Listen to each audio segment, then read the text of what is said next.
இப்லீஸுக்கு மிகவும் விருப்பமான உலகத்திலே உள்ள ஷிர்க்குக்கு அடுத்த பாவங்களில் ஒன்றுதான் குடும்பத்தை பிரிக்கிறது. கணவன் மனைவிக்கிடையில் பிரிவை ஏற்படுத்துவது மிகவும் விருப்பமான செயல் என்பதை சஹீஹ் முஸ்லிமிலே பார்க்கிறோம்.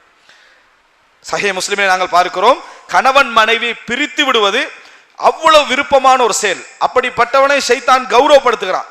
அவனுக்கு கீழுள்ள அடியாட்களில் அந்த மாதிரி வேலை செய்து விட்டவர்களை கௌரவப்படுத்துகிறான்.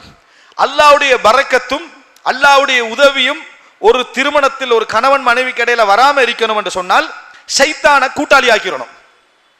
ஷைத்தானை கூட்டாளியாக்கி விட்டால் அல்லாஹ்வுடைய பரக்கத்து வருமா? வராது. அந்த குடும்பத்துக்கு, அதாவது பாரக்கல்லாஹு லக்க வ பாரக அலைக வ ஜமஅ பைனகுமா ஃபீ கைர் என்று சொல்றோம். உங்களுக்கும் உங்கள் மீதும் அல்லாஹ் பரக்கத் செய்யட்டும், உங்கள் இருவரையும் நல்ல காரியங்களில் சேர்த்து வைக்கட்டும் என்று சொல்றோம். இது கிடைக்காம இருக்கணும்டா என்ன செய்யணும்? ஷைத்தானுக்கு உறவாக்கணும். ஷைத்தானோடு உறவாக்க வேண்டும் என்றால் என்ன செய்ய வேண்டும்?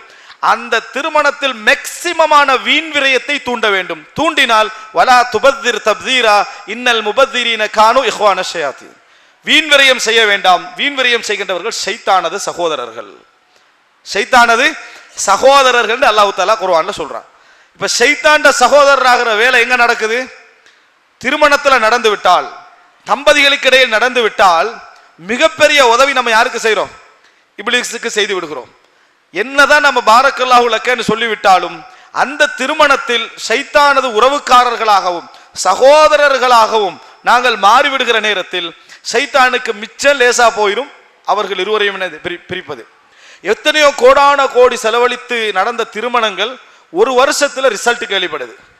2 பேரும் ஒண்டா இல்லையா, சிக்கலாம், பிரச்சனையா, ஃபாரின் போனவர் வரவே இல்லையா, அப்படி என்றெல்லாம் கேள்விப்படுது. ஏன்? அங்கே பார்க்கப்பட்டது கணவன் மனைவியுடைய ஈர்ப்பும் பொருத்தமும் என்பதை விட அந்தஸ்தும் அதிகர். இவன்ட்ட என்ன இருக்குது, அவர்கிட்ட என்ன இருக்குது என்பதுதான் அதிகமாக பார்க்கப்பட்டது. பார்க்கப்பட்டதன் காரணமாக நடந்த திருமணம், அதுல கொஞ்ச நஞ்சம் குறைவு வந்தாலும் கூட அது என்ன செய்கிறது? அடிபட்டு போகக்கூடிய ஒரு நிலையை நாம் என்ன செய்கிறோம்? பார்க்கிறோம். அன்புள்ள சகோதரர்களே, ரசூலுல்லாஹி ஸல்லல்லாஹு அலைஹி வஸல்லம் சொன்னார்களே, துன்கஹுல் மர்அத்து லி அர்பா லி அர்பைன், 4 விஷயங்களுக்காக ஒரு பெண் திருமணம் முடிக்கப்படுகிறார். அதுல உண்டு அந்தஸ்து, லி ஹஸபிஹா, இன்னொன்று மாலிஹா, அவளுடைய சொத்து. இந்த 2க்காக திருமணம் முடிக்கிறதுல எதுக்கு வெற்றி கிடைக்கும் என்றால், இவைகளோடு சேர்ந்து அல்லது இல்லாமல் மார்க்கம் தவிர்க்கப்படாமல் இருந்தால் என்ன செய்யும்? வெற்றி கிடைக்கும் என்பதை பார்க்கிறோம். முஹம்மது பின் சாலிஹ் அல் உதைமீன் அவர்கள் ஒரு உபதேசம் பண்றாரு. எந்த திருமணத்தையும் நீங்க முடிக்கிற நேரத்துல முதலாவது நீங்க பார்க்கணும், நீங்க மார்க்கத்துக்கு பின்னால என்ன தேட இருக்கிறீங்களோ அதைத்தான் முதலாவது பார்க்கணும் என்றாரு. மார்க்கத்தை அல்ல, மார்க்கத்துக்கு பின்னால முதலாவது என்ன தேட இருக்கிறீங்க? அழக தேட இருக்கிறீங்களா? முதலாவது உங்கள் மனைவிட்ட என்ன இருக்குன்னு பார்க்கணும், அழகு இருக்கான்னு பார்க்கணும், மார்க்கம் அல்ல. 2வதா நீங்க மார்க்கம் பார்க்கணும் என்றாரு. சொத்து தேட இருக்கிறீங்களா? முதலாவது பார்க்கணும் சொத்து, 2வதா நீங்க மார்க்கத்தை என்ன செய்யணும்? பார்க்கணும். ஏன் தெரியுமா?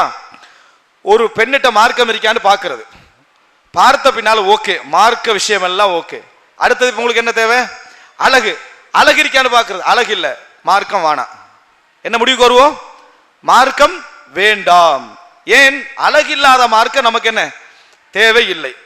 ஒரு பெண்ணை பார்க்கிறோம், பார்க்கிற நேரத்தில் சொத்து இருக்கான்னு பார்க்கிறோம், அதுக்கு பதிலாக மார்க்கம் இருக்கான்னு பார்க்கிறோம். பார்த்த பின்னால சொத்து இருக்கான்னு என்ன செய்யறோம்? பார்க்கிறோம். சொத்து இல்ல, சொத்து இல்லாத மார்க்கம் வேண்டாம் என்று நீங்கள் மறுதலிப்பது குஃபுர்ல போய் என்ன செஞ்சிடும்?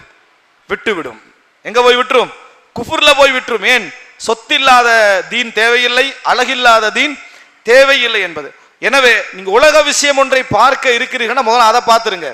அதுக்கு பிறகு தீனை பார்த்து, தீன் இல்லாததனால் இந்த சொத்து எனக்கு என்ன வேண்டாம், தீன் இல்லாததனால் இந்த அழகு எனக்கு என்ன வேண்டாம் என்று சொல்வது ஈமானை என்ன செய்யும்? பாதுகாக்கும். ஆனா இன்றைக்கு அப்படி இல்லை. மார்க்கம் பார்ப்பதே கிடையாது, இந்த அட்வைஸே தேவையில்லை. மார்க்கம் பார்ப்பதே கிடையாது. கெட்டவளாக இருந்தாலும் திருத்தி எடுத்துக்கொள்ளலாம். முதல்ல இவனே திருந்தல, திருத்தி எடுத்துக்கொள்ளலாம். ஒழுக்கமற்றவளாக இருந்தாலும் என்னத்தை பார்க்கிறாங்கன்னா அந்தஸ்து இருக்கிறதா, பொருளாதாரம் இருக்கிறதா, ஷைத்தானுடைய சகோதரத்துவம். பொருளாதாரம் இருக்கான்னு பார்த்து திருமணம் முடிப்பது தவறு கிடையாது, மார்க்கம் இருந்தால். எங்க தவறாகும் என்றால், அந்த செல்வ செருக்கையும் செழிப்பையும் ஊர்ல இவனுக்கு காட்ட இருக்கக்கூடிய ஒரே இடமா திருமணம் தான் என்ன செய்யுது?